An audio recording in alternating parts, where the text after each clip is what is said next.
Okay guys, ito yung isang problema guys pagka sumobra yung lagay ng tubig. Okay? Kagahapon napuno ko siya, di ba? Yan umaapaw siya guys. Oh. Tapos kung titignan nyo guys yung yung mga takip parang nakapaibabaw. Hindi katulad nitong isa, yan dalawang yan nakalubog. Ito nakaibabaw.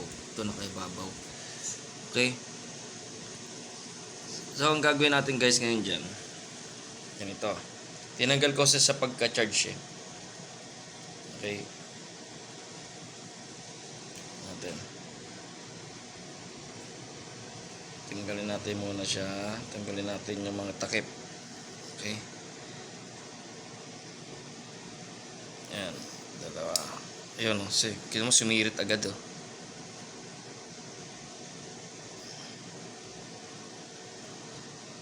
Okay. Secure lang natin yung mga goma guys para hindi mawala yung mga rubber cap.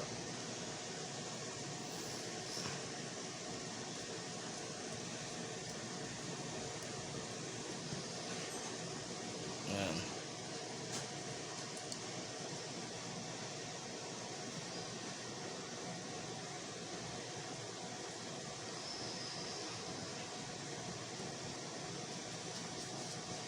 Okay. Natin guys wait lang, tingnan natin sa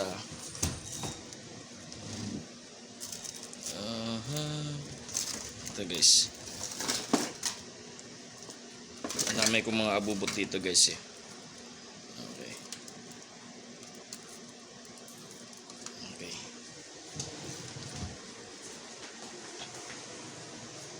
Ito yung battery analyzer natin no?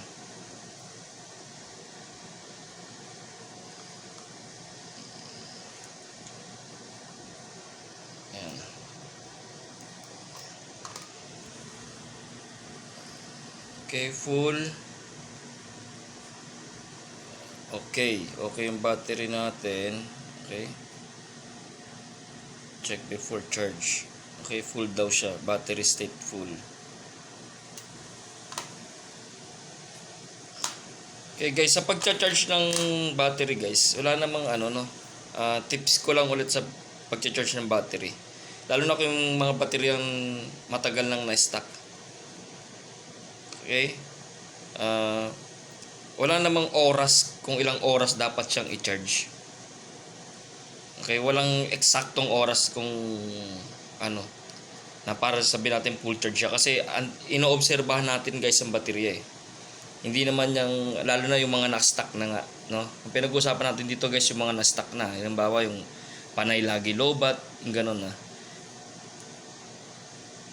Walang specific time kung kailan siya mapupuno. Kailangan mo obserbahan. Paglagay mo ng tubig, yun nga, pag napuno mo yung, halimbawa, napuno mo yung lagay ng tubig, gawin mo, i-charge mo siya ng walang takip.